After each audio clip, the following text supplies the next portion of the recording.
Olá, boa noite, como vai? Vai bem? Está no ar pela TV Pantanal, canal 22, emissora do Grupo Gazeta de Comunicação, Rede TV, programa Opinião. Eis que estamos numa segundona braba, 10 de abril de 2023. Satisfação em estar de volta com você, sabia?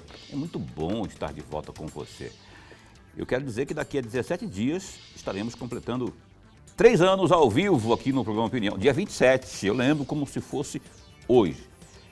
Programa Opinião estreando aqui, Lorenberg me olhando de cara feia, né? Será que eu vou me dar bem com esse cara? Será que não? E tal, e tudo mais. E o programa aqui, ó, tá toda uma equipe aqui atrás, que essa equipe que tá ali, ó, tem uma equipe que dá você tá assistindo aí esse negócio aí, no ar e tudo direitinho, certinho, graças a um pessoal competentíssimo que tem aqui na retaguarda. São os técnicos, desde o diretor de imagem, a produtora, que está esperando um bebezinho, não é? A Caroline, o Boca, que é o diretor de imagens.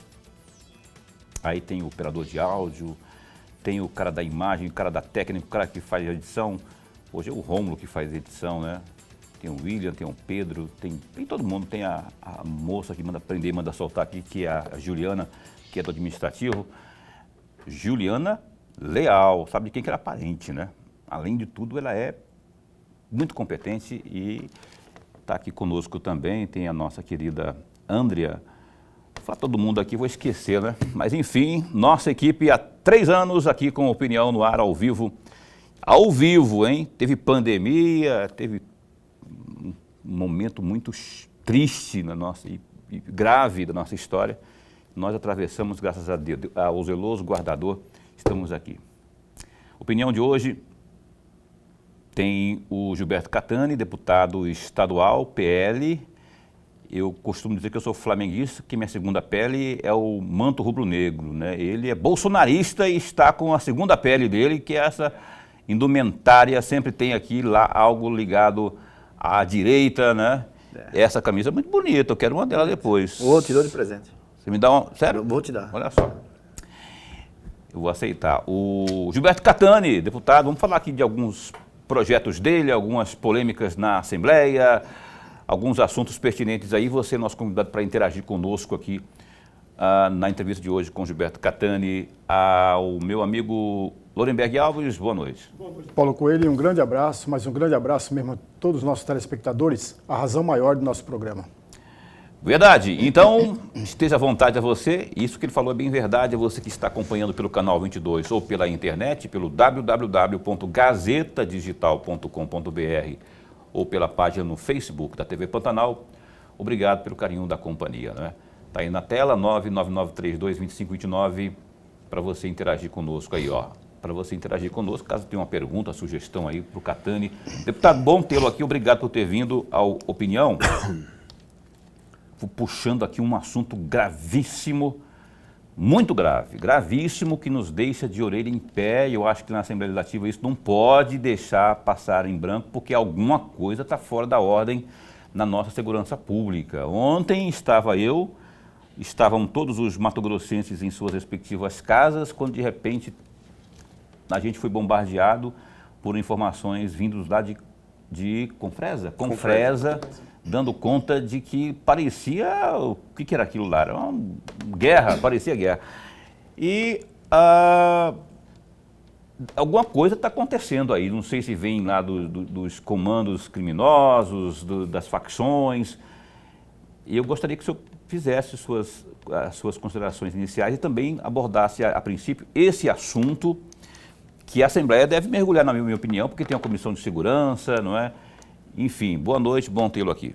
Boa noite, Paulo. Boa noite, professor Lorenberg. É um prazer sempre estar aqui, Paulo. A nossa sociedade, ela vive um momento ímpar. Nunca foi tão violenta, né? E a gente costuma dizer que muitas pessoas acham que você combate a violência com palavras, ou com flores, ou com ensinamentos.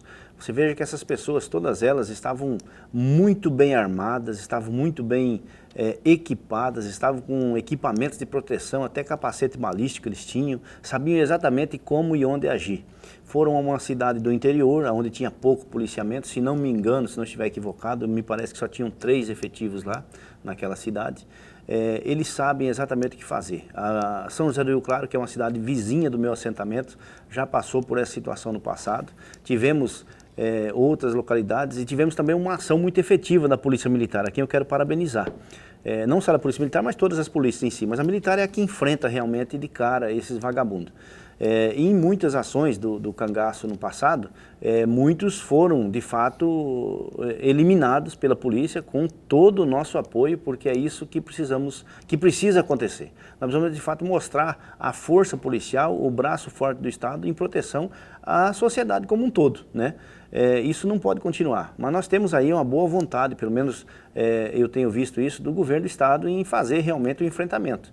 Né? Agora, nós vivemos um tempo, como eu disse antes, em que o bandido ele está sendo exaltado, onde a criminalidade está sendo exaltada de uma maneira que você não tem punição, você não tem uma legislação adequada para punir de fato o bandido e salvar de fato a sociedade.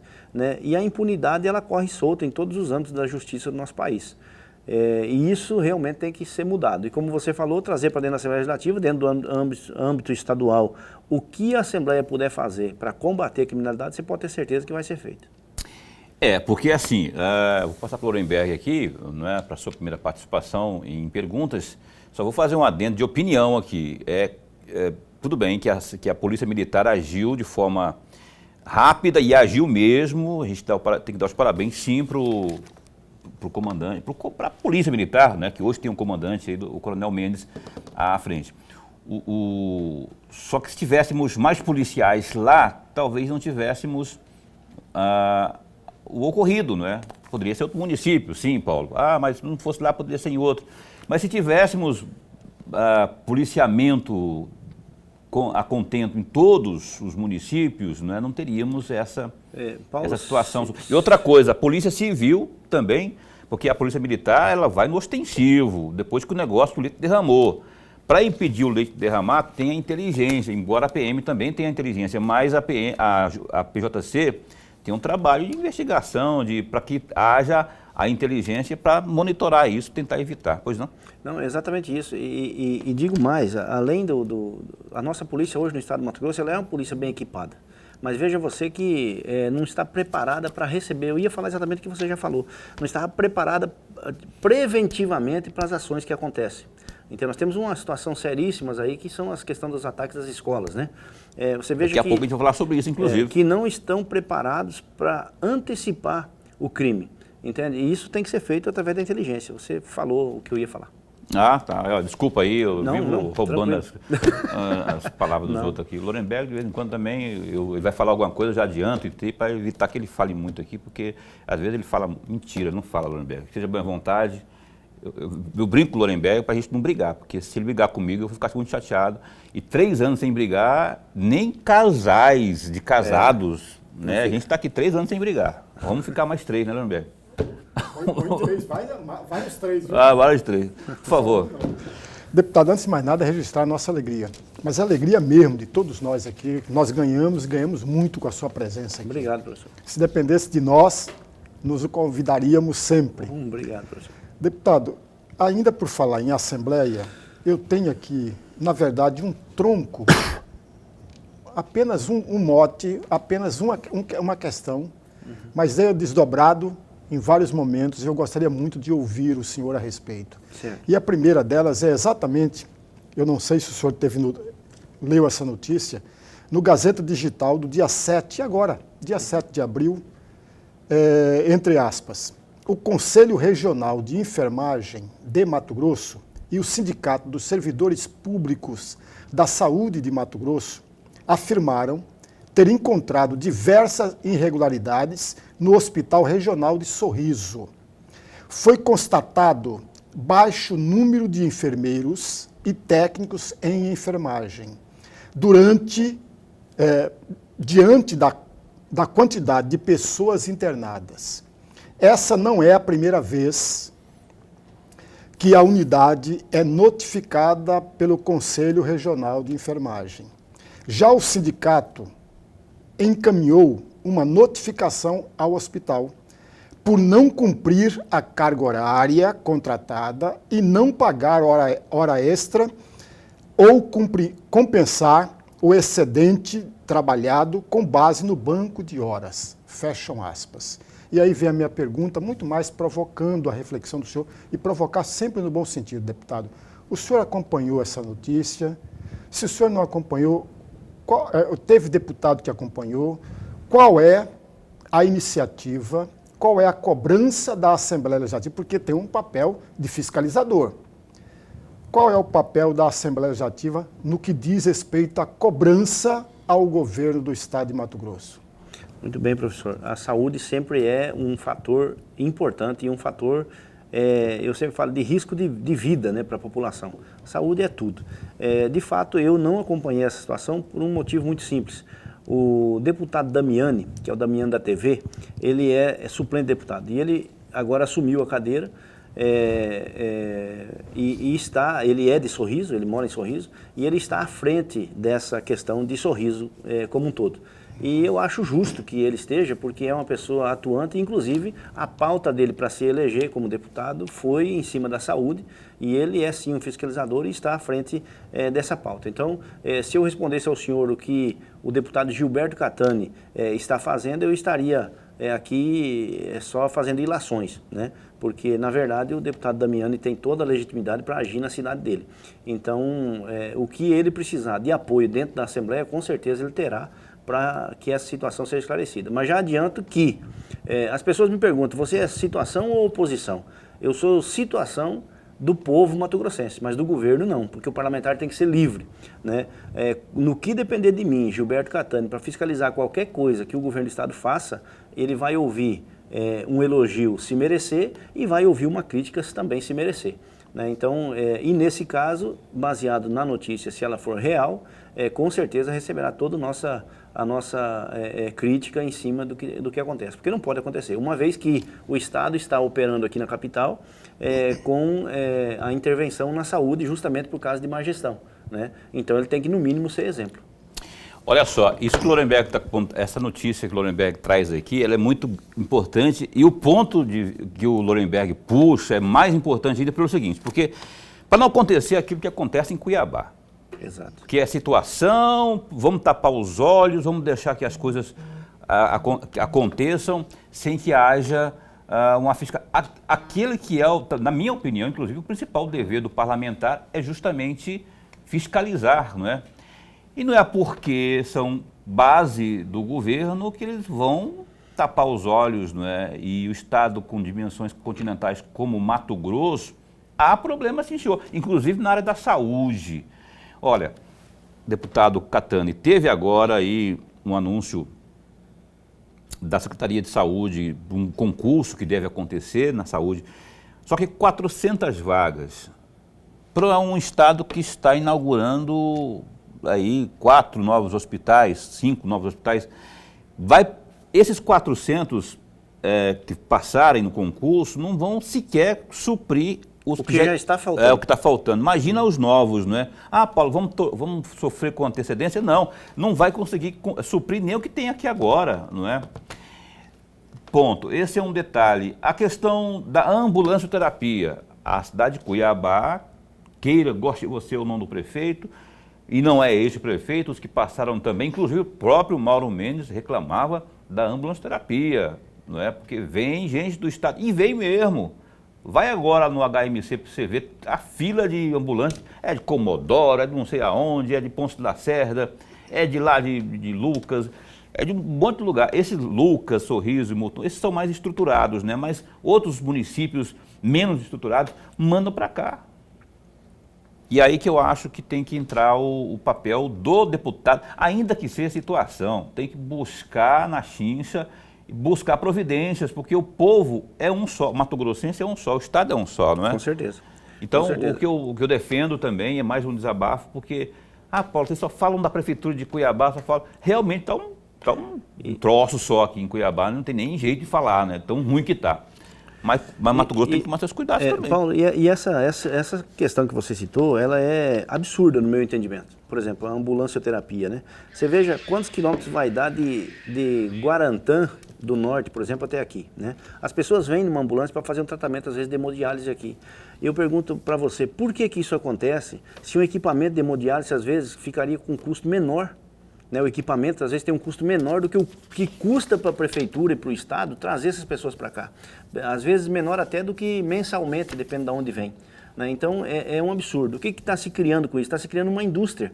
Né? Uma indústria, entre aspas, para não dizer um cartel, alguma coisa assim, para que se tragam esses pacientes para cá. Imagina o sofrimento do cidadão que vem, ele vem às vezes de 1.000 quilômetros, 800 quilômetros, 700 quilômetros, vem aqui para a capital para fazer um tratamento, ele é atendido aqui, retorna para lá.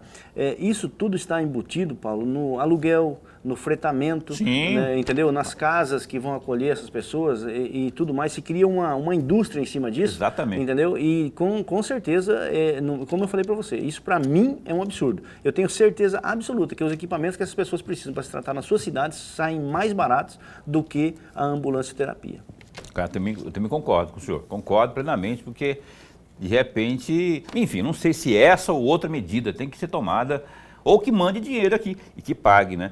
Para a Prefeitura de Cuiabá, porque há quem diga que não pague, há quem falou que pagou, mas que tem que dívida, mas devo, não nego, mas não é isso tudo. Enfim, que pague, que repasse, está aí, ó, aí, prestação de conta de, ó, Cuiabá, você que tem mais estrutura, então você trata dos pacientes dos demais municípios que eu te passo.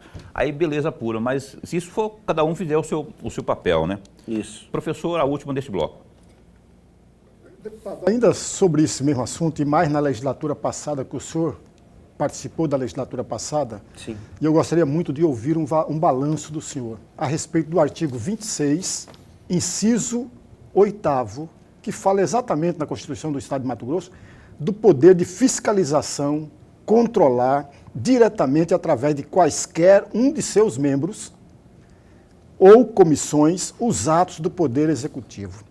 Sim. Quer dizer, qual é o balanço que o senhor faz na legislatura anterior, se a Assembleia Legislativa, de fato, cumpriu o que diz o artigo 26, inciso 8º da Constituição do nosso Estado? Eu não sei se a Assembleia cumpriu. Eu sei dizer para o senhor que eu cumpri. Tudo aquilo que nós víamos de errado no Estado, nós procurávamos o governo do Estado. Né? No começo, quando nós chegamos, nós tínhamos uma visão do governo do Estado. E era uma visão ruim. Né? Era uma visão que nós tínhamos, por exemplo, o governo do Estado... já que nós estamos falando da saúde, vou citar um exemplo. Nós não tínhamos, por exemplo, vacina antiofídica, né? No estado todo. O único lugar que tinha era aqui em Cuiabá. Então era uma das situações que você tinha que vir a Cuiabá para tomar a vacina de um soro antiofídico. E cada animal peçonhento, cada cobra, vamos dizer assim, cada serpente, ela tem o seu soro específico para aquele tipo de veneno, porque cada uma tem um tipo de veneno, uma qualificação. Quando nós fomos fiscalizar isso, estou só citando como exemplo, para o senhor ver como que são as coisas. Quando nós fomos fiscalizar nesse sentido, o que acontece? O Butantan não estava mais podendo utilizar o cavalo como o agente que produz o soro para as cobras. E é um trabalho que em nada prejudica o animal, porque ele recebe uma quantidade mínima de toxina da cobra, e aí ele vai produzindo os anticorpos, e esses anticorpos se transformam no soro que vai combater o veneno daquela cobra quando a pessoa recebe ou qualquer outro animal recebe, né? Até porque o soro antiofídico para o cavalo também existe, né? E para os animais. Mas isso foi uma burocracia que aconteceu, então faltou a vacina. Entende? Então, às vezes, a gente, na fiscalização do governo, a gente só olha superficialmente, mas tem que olhar como um todo. Outro exemplo que eu digo para o senhor é agora a BR-170, se não me falha a memória, que estava intransitável, né? Só que você não tinha como fazer um cascalhamento, um patrulhamento, qualquer coisa que seja. A única coisa que podia ser feita é levar os esteiros lá para arrancar as carretas do buraco. Né? Por quê? Porque não foi feito antes? Não, é porque uma estrada de chão, ela realmente, no tempo da chuva, ela modifica. Com qualquer chuva que vem, ela modifica. Então, a fiscalização, no meu entendimento, ela tem sido feita sim. Né? O que acontece é que o trabalho do governo do Estado está sendo bem feito em alguns momentos. Né? E precisa sim da fiscalização constante. Constante, porque não é porque uma coisa está boa que você não tem que ficar de olho para que ela melhore. E as que estão ruins têm que melhorar com toda certeza. Ok, vamos para o intervalo comercial, o primeiro desta noite. Estamos entrevistando Gilberto Catani, deputado estadual, PL. E a gente continua, vamos falar de segurança nas escolas daqui a pouco, após o intervalo comercial, com Catani e também pelo Gazeta Digital. Um instante só.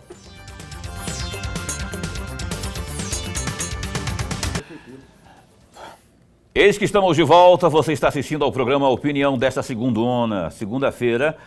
Hoje o deputado Gilberto Catani está aqui com a gente, ao vivo, com seu chapéu, esse chapéu que não larga ele que não larga do chapéu também. Falei, Catani, tem entrevista que eu gostaria de que você fosse lá no Opinião, mas o negócio é não ir com chapéu. Se você for com chapéu, a gente vai ter que cancelar. Cancela, Paulo. Mentira, ele não falou isso não. Eu também não pediria isso de forma nenhuma, né? É a marca dele, deixa o homem, rapaz. O Catani está aqui com a gente aqui, a gente já volta aqui no nosso bate-papo. O Gazeta Digital, www.gazetadigital.com.br. Tem aí alguns destaques, olha só, o secretário de Habitação e Regularização Fundiária de Cuiabá, o vereador licenciado Macrian Santos, rebateu o presidente do Partido Progressista, o PP, em Mato Grosso, o deputado Paulo Araújo, que sugeriu que aliados do prefeito Emanuel Pinheiro, do MDB, deixem a legenda. Em resposta, o gestor se recusou a abandonar a sigla e criticou a postura do dirigente, que, segundo ele, apenas está criando, aspas, picuinhas dentro do partido. Abre aspas para o Macrian. O deputado deveria estar preocupado em trabalhar em prol da população, que é o que estamos fazendo todos os dias. Temos um diretório municipal que nos dá as diretrizes e não tivemos nenhuma orientação sobre deixar o partido. E também não vamos deixar a base do prefeito Emanuel Pinheiro por causa de picuinha. Temos compromisso com o prefeito, mas acima de tudo com a população cuiabana, que é por ela que estamos trabalhando, fecha aspas, afirmou Macrian Santos.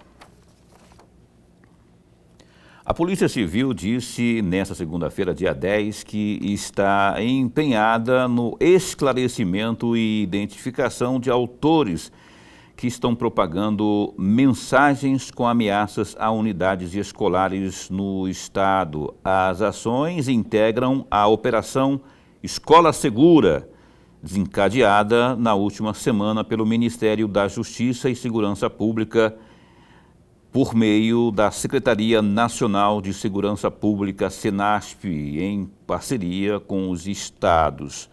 A mobilização nacional inclui ações preventivas e repressivas contra possíveis ataques a escolas em todo o país.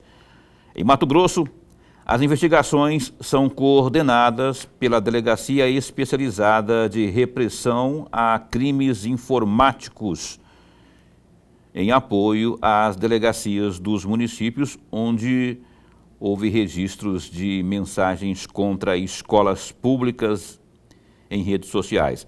As investigações já identificaram autorias de mensagens, por exemplo, nas cidades de Arenápolis, Cuiabá, Campo Verde, Ipiranga, no caso Ipiranga do Norte, e também Nova Chavantina. Gazeta Digital, www.gazetadigital, tem essas aqui, ó, e outras tantas, cultura, esporte, lazer, política, polícia, www.gazetadigital.com.br. Quero pegar esse gancho aqui. Não, antes de perguntar para o Catani aqui, eu quero fazer uma perguntinha bem básica para o Lorenberg. Na primeira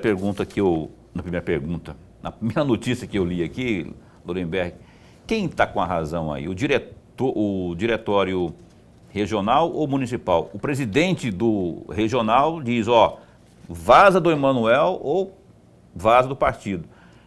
E ele disse que não, uma criança disse que não, não é? Mas aí tem os dois, tem o estatuto do partido, que talvez não preveja isso, enfim. Rapidão, bem rapidão mesmo, quem que está com a razão aí? Uma criança está pagando para ver. Nenhum dos dois. Nenhum deles tem razão. Ambos erram em muitos aspectos. Veja, amigos, o deputado estadual Paulo Araújo é presidente estadual do PP, assumiu agora, muito recentemente. Mas ele, politicamente, é rompido com o prefeito da cidade. Rompido desde as eleições de 2022. Ele rompeu por quê? Porque o prefeito apoiou politicamente e eleitoralmente o Juca do Guaraná e não apoiou ele como fez nas eleições anteriores. Por isso ele rompeu com o prefeito e aí ele bateu duro com os vereadores da capital. Tem 2 vereadores, o Macrian está na secretaria e o Luiz Cláudio, que também é do PP, e tem um outro que me fugiu agora, que é da oposição. O Luiz Cláudio está na situação e esse, me perdoe, amigo, mas me perdoe mesmo. Eu também não lembro para te ajudar, senão eu te ajudaria. Ele está na oposição. E aí o deputado estadual, o presidente do PP, está brigando para que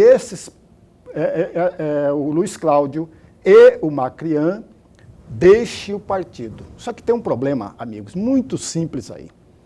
Não existe, dentro do estatuto, É isso que eu perguntei. o que determina o presidente, mas a convenção partidária, a assembleia partidária, o diretório partidário, é isso que manda. Mais um outro detalhe. Eu conheço todos os estatutos de todos os partidos políticos, tanto de agora como do passado. Se você abrir o estatuto do PP no artigo 31, que fala exatamente da convenção municipal, o inciso 4º desse artigo 31 fala exatamente da convenção municipal para ter o candidato a vereador, candidato a vice-prefeito, candidato a prefeito. Aí a briga dos caras. Porque o presidente do PP quer que o PP apoie uma candidatura à prefeitura apoiada pelo governador do estado. E aí você tem a briga aqui. Por causa do artigo 31, que é prerrogativa da convenção municipal e não é prerrogativa da convenção estadual. E mais ainda, o parágrafo único desse mesmo artigo diz o seguinte: se houver algum desacordo com o estatuto, pode ser anulada a ação de uma convenção municipal. Mas não é o estadual que faz isso, é a nacional. É nacional. É nacional. Aí a briga. Pois é, eu concordo. Aliás, senhor Paulo Araújo, até ontem o senhor estava na cozinha do Nenel, lembra, né? Cozinha que eu falo do lado dele, né? Apoiando a gestão dele, não é? Aí, como diz Lorenberg, 22, teve os negócios para cá, outros para colar, e aí degringolou tudo, aí o senhor resolveu ser oposição. E agora não vai dar, porque o Macrian Santos foi lá e falou assim, ó, banco louco, me tira daqui. Não vai tirar, não tem jeito de tirar. Aliás, você está convidado para vir aqui, viu? O deputado já teve aqui faz tempo. Paulo Araújo teve. Esse ano já teve. Com cabelo novo? Ele fez implante de cabelo. Fez. Enfim. O deputado Catani conosco aqui. Deputado, isso que eu li também aqui preocupa. Mas o senhor tem, inclusive, propositura nesse sentido aí de reforço às escolas. Eu queria que o senhor falasse sobre sua propositura nesse sentido, né? E como que você está vendo essa mobilização do Ministério, da Justiça, evidentemente, e aqui, evidentemente, nossas forças de segurança no estado de Mato Grosso, para a gente não deixar isso virar moda, apesar de que isso acabou surgindo por conta da situação que houve em Blumenau, que ocorreu numa creche privada, não é? Mas, poxa, isso mobilizou e sensibilizou o país inteiro. Eu queria que o senhor falasse da sua propositura, o que o senhor pensa a respeito, o que pode ser feito para a gente não deixar que isso ocorra aqui no nosso estado. Sim. Isso já virou, assim, por mais que a gente não queira, mas em todo o mundo virou uma coisa corriqueira e no nosso país também. Nós tivemos uma creche atacada no passado com uma pessoa jogando gasolina e tacando fogo, né? Uma professora morreu queimada e várias crianças. Depois nós tivemos lá na cidade de Saudade, em Santa Catarina, outro ataque com uma espada, uma katana, né? Ninja, né? Uma espada, que a pessoa entrou também e matou ali bastante crianças e também alguns professores. Agora nós tivemos essa outra em Santa Catarina também, entre outras que tivemos em São Paulo. Enfim, essas coisas estão acontecendo. Nós não podemos fechar os olhos para isso. Isso está acontecendo na nossa cara, no nosso nariz. E nós devemos prevenir isso, né? A prevenção sempre é o melhor remédio. Como que você previne isso? Colocando segurança nas escolas. Eu gostaria muito de propor uma lei, Paulo, que o professor pudesse estar armado em sala de aula. O professor, né, que eu garanto que esse camarada que entrou com essa machadinha lá, se tivesse alguém ali, o professor ou alguém que estivesse armado, ele não passaria do primeiro ataque ou a hora que ele puxasse a machadinha já não ia agir mais. É isso que eu penso. Mas não bastaria só colocar um guarda ali, que fosse armado, mas professor armado... Não, eu me referi ao professor porque, para mim, eu acho que toda pessoa deveria ter o direito de defender a sua vida, a sua e as dos outros, se fosse possível, sim, principalmente crianças inocentes. Por isso que eu me referi ao professor, porque é ele que estava em sala de aula, né? Mas, obviamente, como a gente não pode fazer isso, e essa parte que eu ia chegar, a gente não pode, até porque tem que ter uma aceitação da própria sociedade. Nós propusemos, então, justamente o que você está falando, a segurança armada nas escolas, né?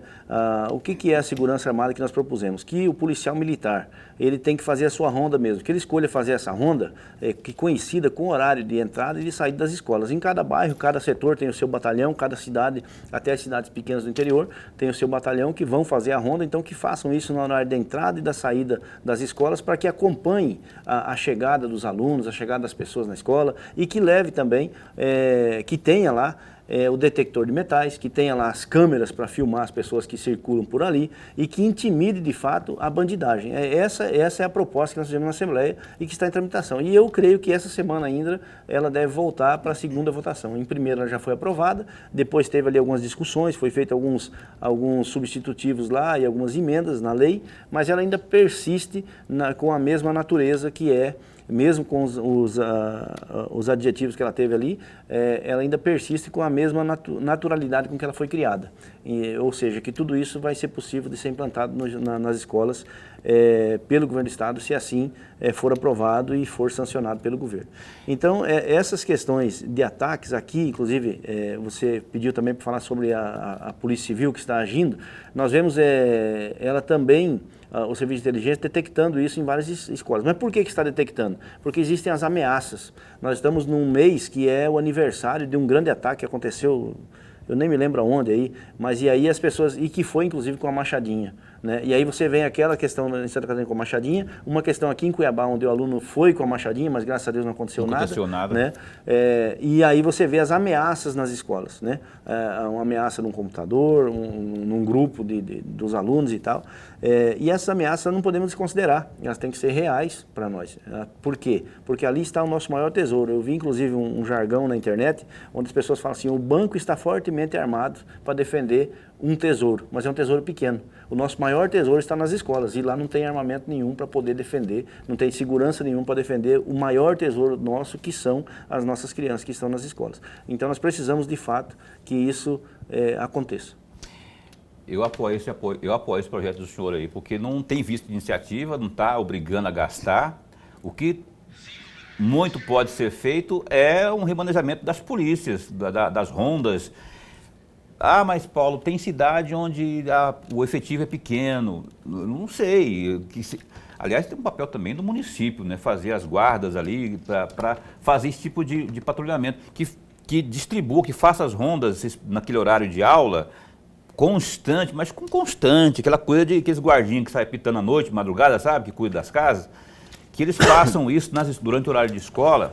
Porque aí, uma coisa que eu acho que vai inibir é isso, né, o patrulhamento mais ostensivo, mais constante, e a segurança cibernética, né, as câmeras, por exemplo. Imagina toda escola tendo câmera de segurança, toda escola tendo câmera de segurança naquela parte externa ali, na portaria ali. Sim. E existem outras alternativas também, Paulo. Primeiro, dizer que a polícia municipal, ela foi criada para isso também, no começo. O intuito da polícia municipal quando foi criada foi a guarda municipal, para que ela pudesse proteger o patrimônio público, e a escola é um desses patrimônios. Outra ideia que está circulando, que pode também ser implementada na lei, e eu acho até que nós devemos fazer isso, colocar o efetivo que está inativo, o aposentado, o policial aposentado, porque o policial ele se aposenta ainda novo, ele tem um longo tempo de serviço pela frente, né? E muitos querem voltar a trabalhar. E para isso nós temos aí tem visto iniciativa. Não, mas para isso nós fizemos também, criamos um outro projeto de lei, que é o programa de policiamento voluntário. Né? Onde a pessoa pode se voluntariar a isso e aí ser remunerado de alguma maneira. Então, isso também pode ser uma opção. Né? Ótimo também, né? Porque aí o policial e o bombeiro pode se voluntariar para trabalhar. Pode até achar uma brecha na lei para colocar como a sociedade participando, existe uma parceria privada ali, né? Pública e privada, para custear o salário dos inativos que vão reforçar. Pronto, não é difícil de, pelo menos, tentar resolver isso aí, né? Dona Emberg. Deputado, eu vou pegar carona com grande parte da resposta que o senhor tem, até para a gente explorar um pouco, explorar no bom sentido sempre, Certo. deputado, explorar o seu conhecimento, a sua sabedoria e a sua experiência como parlamentar. O senhor está no 2º mandato.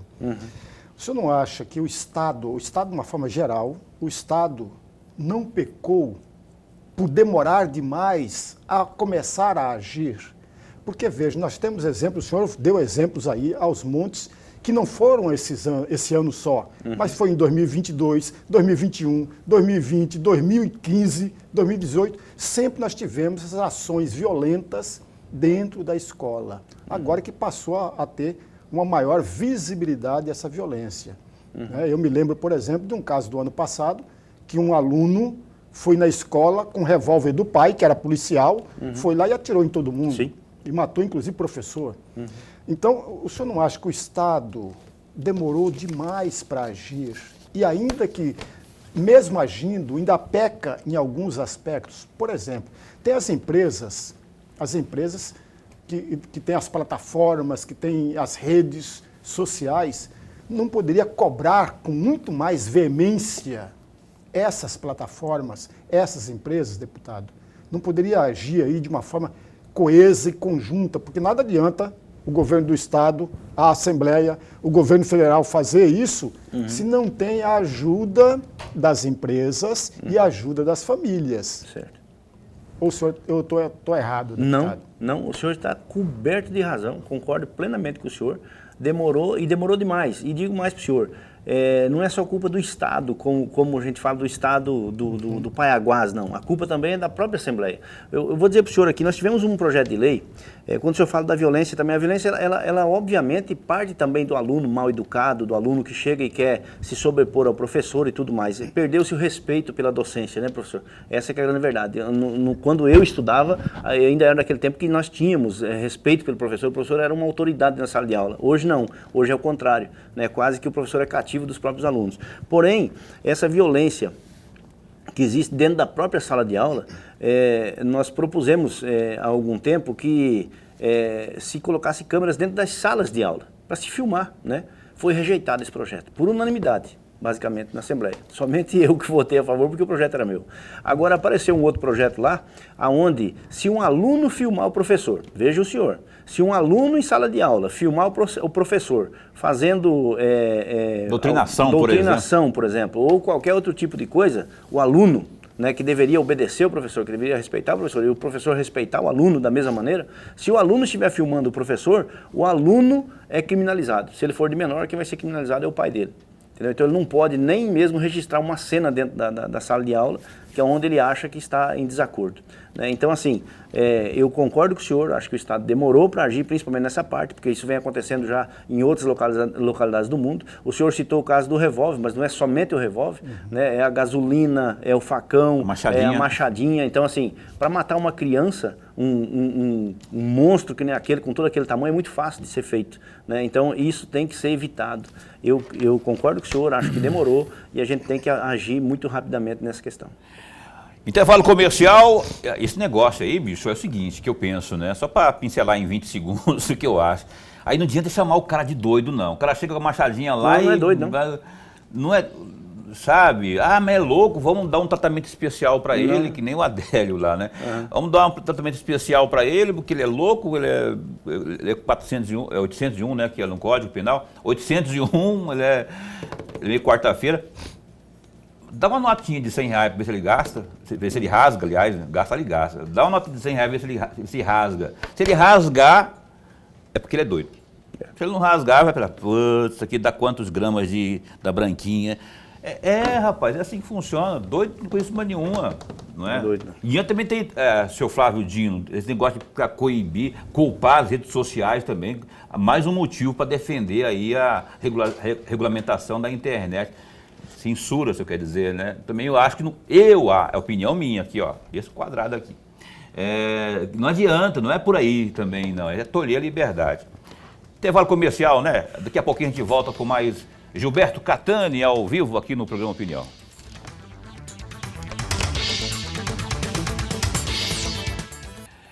Cá estamos de volta aqui ao vivo, você está assistindo ao programa Opinião, estou ouvindo aqui as piadinhas do Boca, que ele está contando piadinha para o colega lá, e eu estou ouvindo tudo aqui, porque aqui o retorno aqui é massa, muito bom. Hoje está bom esse retorno aqui do ponto, viu? Mas o Opinião está de volta. Lorenberg, por favor, abra o bloco de perguntas ao nosso entrevistado desta noite, que é o Gilberto Catani. Deputado, mais uma vez eu gostaria muito de uma reflexão do senhor. E agora é na Gazeta do dia 27 de março deste ano. Entre aspas, repleta de buracos, sinalização precária e com as margens tomadas pelo matagal. Estas são as condições da rodovia Helder Cândia, a MT-010, principal via de acesso para quem sai de Cuiabá com destino ao Distrito da Guia, Acorizal e Rosário Oeste. Prédio onde deveria funcionar o posto da Polícia Militar Rodoviária está abandonado há 5 anos. Em algumas regiões, os buracos chegam a emendar um no outro. Fecham aspas, deputado. E aí eu pergunto, o que a Assembleia Legislativa, o que o senhor, o que outros deputados estão fazendo para cobrar que essa estrada da Guia, muito procurada, não venha ter e ser abandonada como está aqui? Já morreram só esse ano, deputado, 6 pessoas por acidente nessa rodovia. Eu passo por ela toda semana, 2 vezes por semana. Então o senhor conhece muito mais do que eu. Conheço muito bem. Passei hoje por essa estrada, que é a mesma 010. É a mesma 010, que ela começa aqui, chamada de Helder Cândia, aí ela vai até o 63, depois ela se torna 010 lá do Posto Gil para frente até São José do Rio Claro. E depois de São José do Rio Claro vai até Nova Canaã. A 010 vai ser uma grande via para escoar pelo menos 30% do que corre hoje no 63, vai passar pela 010. E passa inclusive pelo meu assentamento onde eu moro, né? Então eu conheço muito bem o trecho. Nós fizemos cobranças ao governo do estado, todas elas estão nas indicações que o parlamentar faz, cobranças ao governo do estado. Eu fiz mais de 3, pedi inclusive a duplicação dessa rodovia, porque precisa ser duplicada, né? E mediante aos pedidos que nós fizemos ao governo do estado e as fiscalizações que nós fizemos, porque passando você já está fiscalizando, pedindo você já está fazendo uma solicitação ao governo do estado, hoje eu passei por ela e os buracos foram feitos um tapa-buraco, né? Os buracos foram todos eles feitos um tapa-buraco, inclusive estão trabalhando ainda nesse trecho daqui de Cuiabá até Rosário Oeste. Tá? Mas já tem bem pouquinho buraco, já estão tampando todos, inclusive estão trabalhando lá hoje, eu fui testemunha que estão trabalhando ainda na rodovia. Quanto ao posto policial que está ali, é um elefante branco, infelizmente. Aquelas coisas que a gente faz, que a gente vive, inclusive aqui no centro de Cuiabá, com o tal do VLT. Pega-se o dinheiro público e coloca-se de qualquer maneira, em qualquer lugar. Né? O policiamento, ele está corriqueiramente, a Polícia Militar, nessa rodovia, inclusive hoje passei também, a polícia estava no seu ponto. O que acontece com aquele posto da Polícia Militar? Ele foi feito fora do local adequado, porque ele está, quando as pessoas, se quiserem desviar do posto policial, você chega ali e só faz um redondo. E você desvia do posto policial, você não vai passar em frente a ele. Então, o policiamento, para ele poder fazer de fato a sua fiscalização, teria que estar para o lado de cá do redondo. Essa é uma das alegações. A outra alegação, que um efetivo policial ali não tinha necessidade de estar ali, porque não geraria nenhum efeito para a população. Basta que a Polícia Militar esteja na rodovia todos os dias, que é o que ela tem feito, pelo menos o que eu tenho registrado.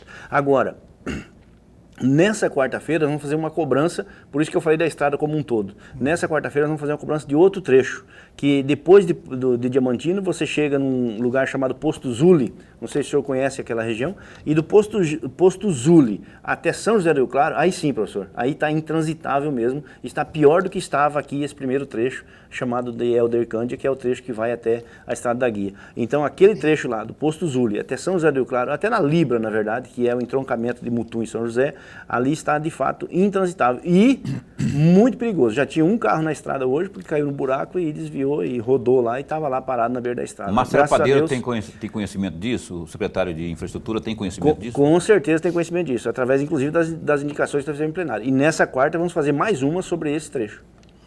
Aliás, secretário Padeiro, Marcelo de Oliveira, não é? Eu estou tentando, desde o ano passado, tentar trazer o senhor aqui para a gente conversar, como o senhor já veio outras vezes aqui para prosear aqui, mas o senhor não atende o telefone mais, não sei o que eu fiz de errado.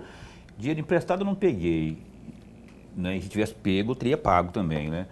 O que eu fiz? Xingar ou não xinguei? Não sei, me atende aí de vez em quando.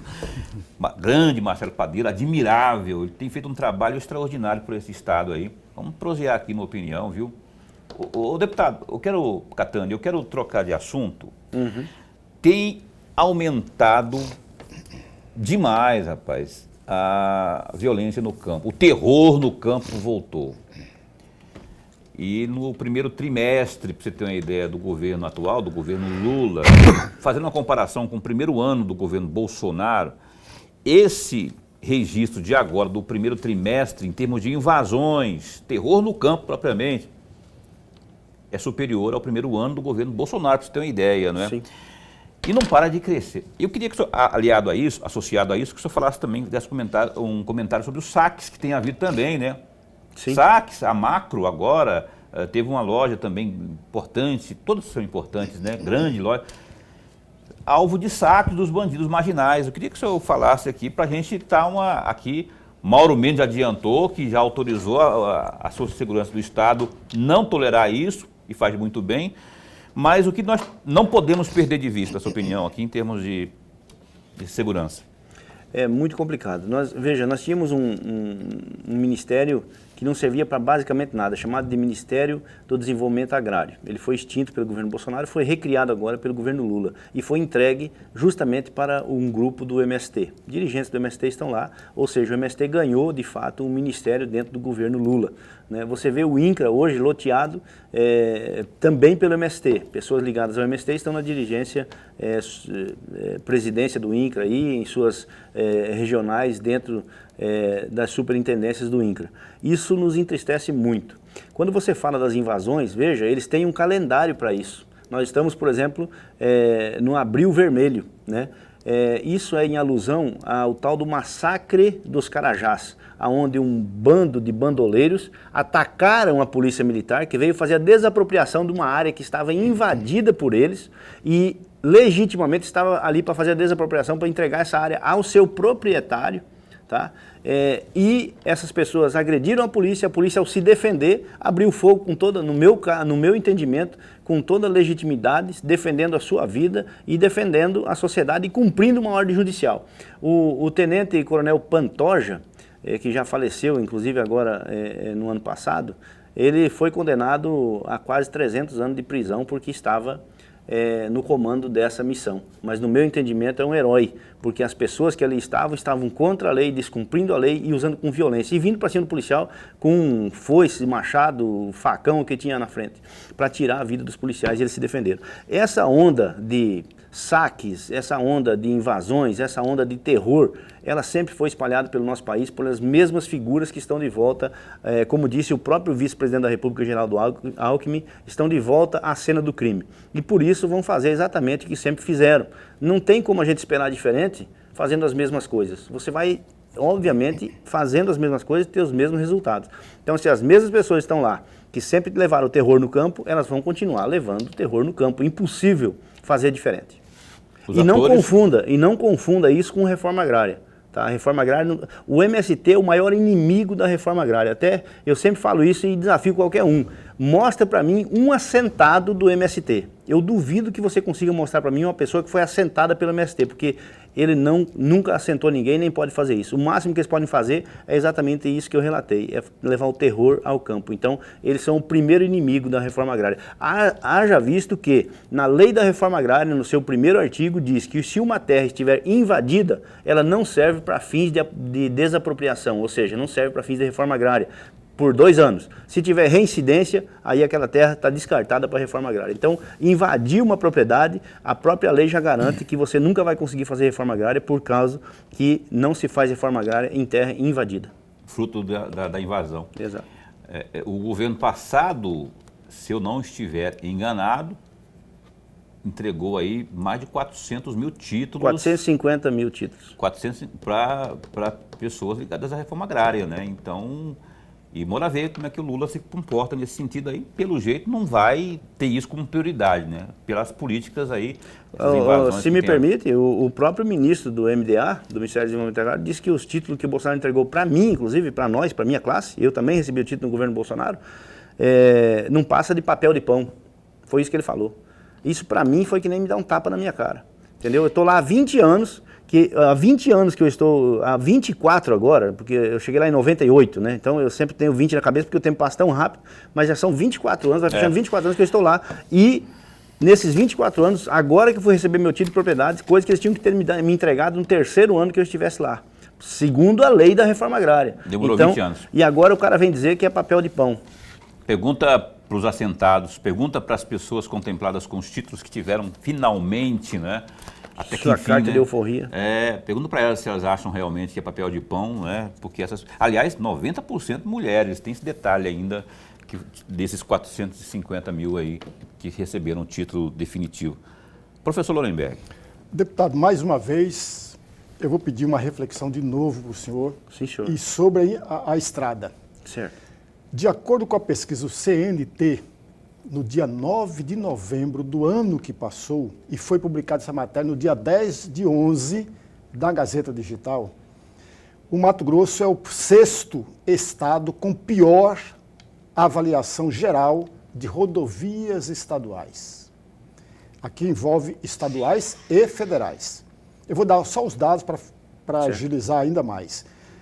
92,2%, deputado, apenas via simples, ou seja, não duplicada, estaduais e federais. 49,2% falta acostamento, 27% dos trechos com curvas não há sinalização. E aí, eu pergunto ao senhor, o que fazer diante de um quadro altamente ruim? Sim. Porque, de acordo com o sindicato, com o presidente do sindicato, é a pior rodovia no estado de Mato Grosso, está dentro da matéria da Gazeta Digital. Sim. Veja bem, professor, nós não podemos esquecer o passado. Nós tivemos um assalto muito grande ao nosso estado, onde nós passamos por vários governos que assaltaram o nosso estado, com mensalinho, com obras faraônicas que foram paradas, que levaram só um governador, só o que está nos autos, né? Fora aquilo que não consegue estar nos autos, surrupiou do estado do Mato Grosso R$1 bilhão. Quanto que esse cidadão, isso provado nos autos, quanto que ele devolveu na sua delação premiada? Ele devolveu 70 milhões, com uma fazenda invadida pelo MST, com uma aeronave que está... né? Então, assim, com caminhões, com equipamentos que não servem para nada, desvalorizados. Né? Como que um estado desse consegue se manter?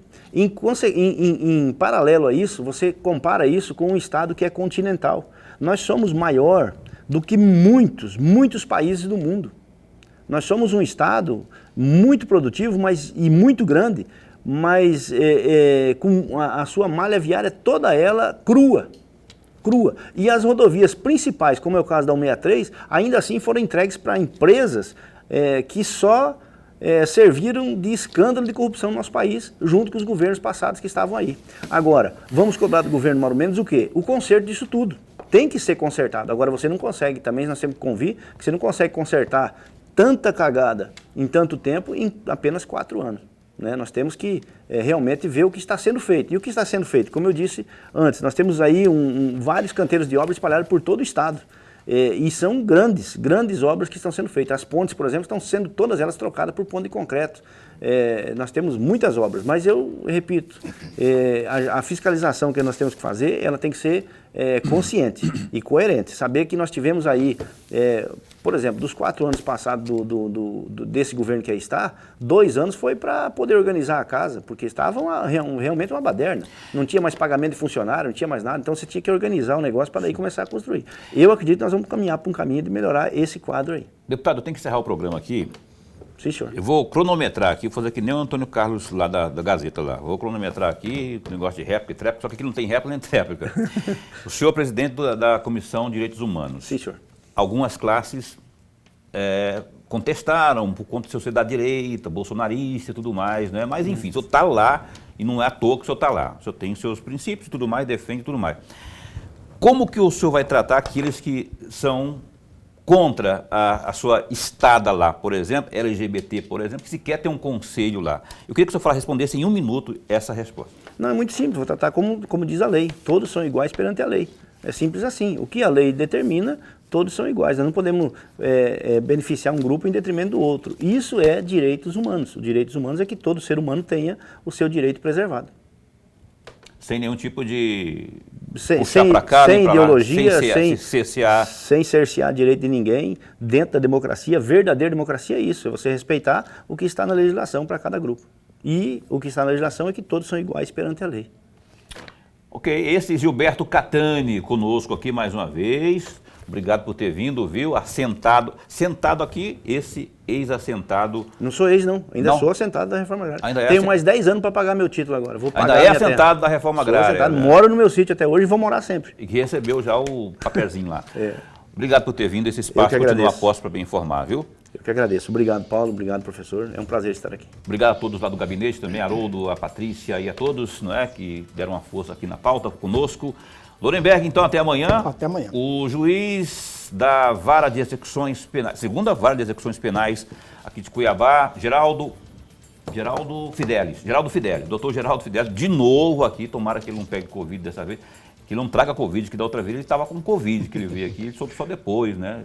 Mas ele não sabia. Ele não sabia. O doutor Geraldo vai estar conosco aqui. Ele descobriu depois, ele me falou, Paulo, eu estava com Covid, vê aí se vocês não estão. Graças a Deus ninguém esteve. Então tá, doutor Geraldo Fidelis ao vivo conosco aqui às 7h30 da noite amanhã aqui. Vamos falar de muita coisa importante. Até lá, fica bem, fica com Deus também.